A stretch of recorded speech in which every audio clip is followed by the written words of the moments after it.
Welcome to the Space Limited Accomplishments Interval. I'm Lance Ash.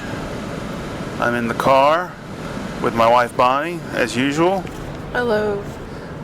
And on our way to work, as usual. This is Bonnie's job, though. I'm going to my job, and her job is to drive me there.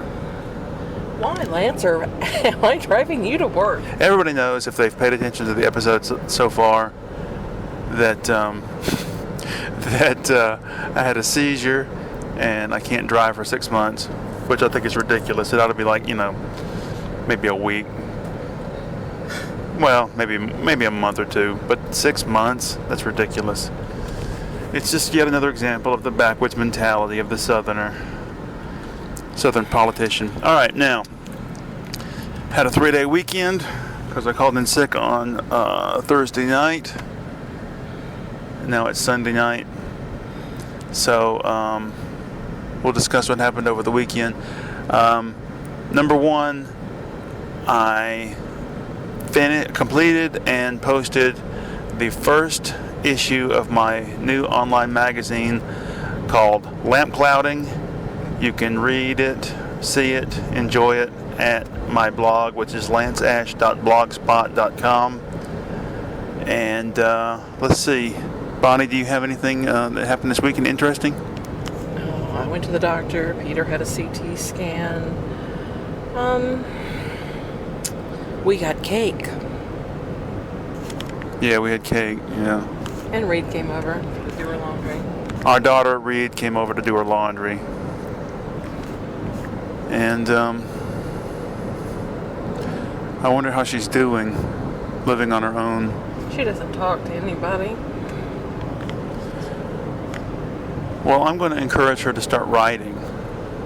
So I sent her an email tonight saying I'd like for her to write a story. Anyway, I finished a painting and started a new one. I have a whole procedure laid out, which I follow to go painting. Only the last one I did, I thought I would change things up and go ahead and put several layers. I paint in acrylics. So go ahead and put several layers of acrylic paint on the canvas to get a jump start on the layering process, and it did not work at all. So I had to bull my way through this painting, and it didn't come out that well. So I'm starting the new one with the old procedure. Let's see. So, Bonnie, let me ask you some questions. Do you hold on? God damn it! I sneezed. I gotta sneeze again now. Damn. Okay, Bonnie, do you have an amusing anecdote? No. No, you say? No. Don't worry about the sneezes. We have the same COVID germs. We have the same COVID germs. If I die, you die. Yes, Oh. Right. Because if you die, I have no insurance, and then I die because my conditions can't be treated. And if you die, I can't get to work. Ooh. And the most fulfilling part of my life will be over. Murder, suicide? I'll tell you something interesting. I listened to Sam Cedar on YouTube, and he read a letter from a Republican gay man living in Texas he wrote a letter to a local paper. I don't know what town it was. It might have been Dallas. Anyway, and in the letter he said that he was like all the other Republicans. He had poo-pooed the whole COVID thing as a Democratic hoax to bring down the president, and he refused to wear a mask and all this shit. And so he and his partner went to a family reunion or wedding or something, and he said over the course of the next couple of weeks, every single member of his family got sick, and many of them had to be hospitalized with serious reactions, and he was apologizing for his stupidity. And it was pretty devastating. I mean, until you get sick, you think it's all a joke. I find it amazing. They think that it's a Democratic hoax. If the Democrats are so powerful that they've managed to get the entire world on board for this grand hoax, then why the fuck aren't the Democrats in power here? Because of Satan. Satan, you say? Satan. Every child that they rape in the basement of a pizza parlor gives them more power, more psychic power to Do the Republicans have any clue how fucking stupid they sound? Oh, but these QAnon people and this idiot doctor that Trump and Trump Jr. are now endorsing. This woman from Cameroon came here and thinks there's demon semen and all this shit. What the fuck is wrong with these people? don't put her down. She's probably going to be the next Surgeon General. Oh, God help us. Anyway, so trying to think of an amusing anecdote I can tell everyone. Usually these anecdotes are something that happened recently, but I'm trying to think of something from the past. Oh, I'll tell a famous story that Bonnie. Famous, you say? Yeah, that Bonnie reminded me of today. Famous. Yeah. All right. Long time ago, I must have been about 2021, maybe somewhere in there. I can't remember. Oh God, that was decades ago. Yeah, it was a long time ago. Anyway, it was just around the time that 5-speed transmissions became widespread among American cars. Let me guess, Miami Vice was on the air then too. I had stopped watching Miami Vice the last couple of seasons because it got so stupid. It was that damn long ago. Yeah. Anyway, I was in need of a car, and my dad was going to take me around shopping for a car, and we got to the Honda dealership. Anyway, they had a what was that model of car called? The Prelude. They had a 2 or 3 year old Prelude there, maybe not even that old, maybe. But we're going through the dealer's lot, and my dad stops dead in his tracks, and he says, "Oh, that's the Prelude. It's got the 5-speed transmission." Oh, and so he tells me, "Oh, with a 5-speed, you get better gas mileage." Oh. So when the salesman comes up, he's like, "Can I help you too?" And my dad's like, "Yeah, we want to take this for a test drive." Yeah. So I get in the driver's seat. My dad gets beside me, and the salesman gets in the back, and he's sitting in the middle of the back seat, so he's square in the rearview mirror. So we're driving down the road, and my dad is sort of hunched forward, watching me shift gears. He's watching my hand on the gear shifting knob.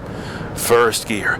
He's getting more and more excited. Second gear. Oh, you can see the drool starting to form in the corners of his mouth. Third gear. Fourth gear. Oh, here it comes. I shift into fifth gear, and my dad throws himself back in the seat, throws his arms up in the air. He goes, "Now you're getting good gas mileage."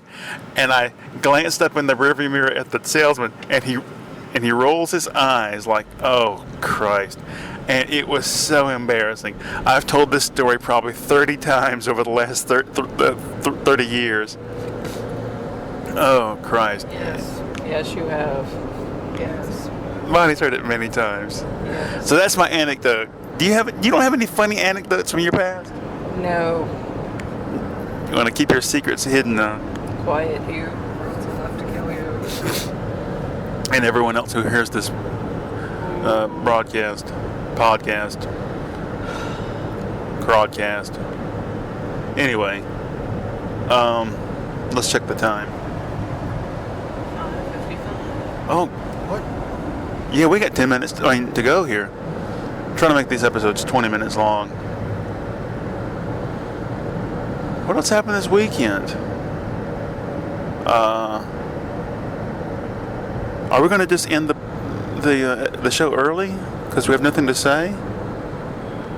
Do we really want to rehash politics in America at this point? No, I don't want. Everything is so devastating right now. We have the biggest idiot in charge of the government.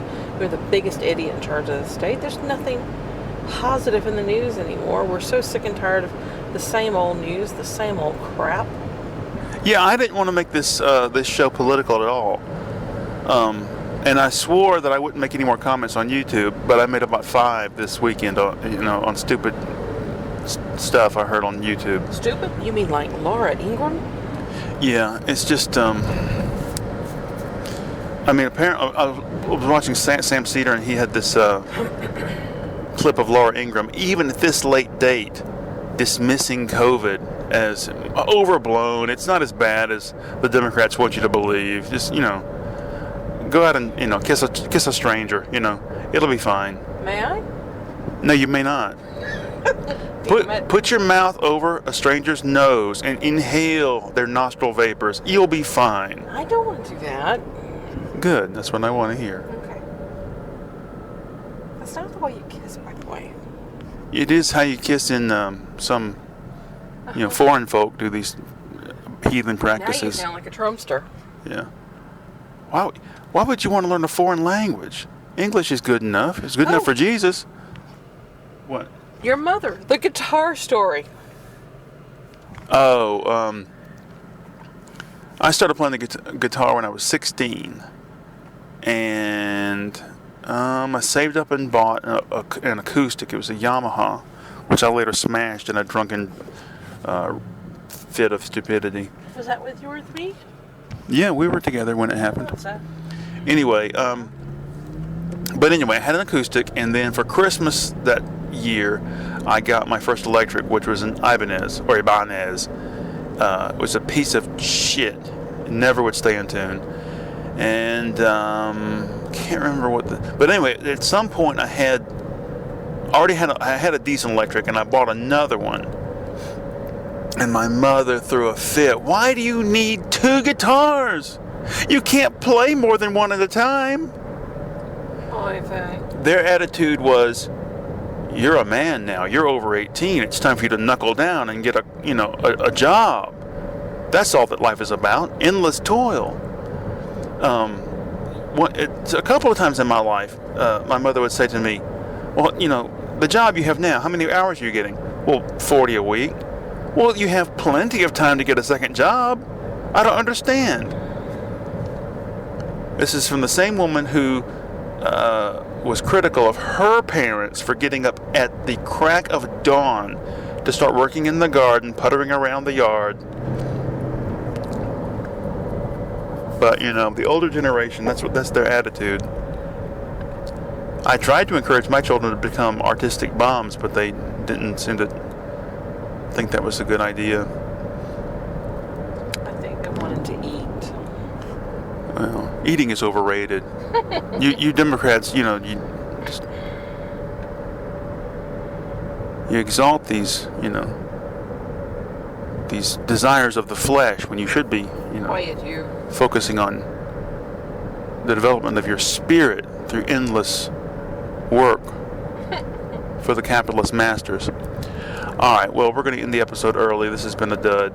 So I'll try to put up a really interesting photograph to balance out the lifeless dialogue here. All right, so thank you very much for listening. Bye-bye.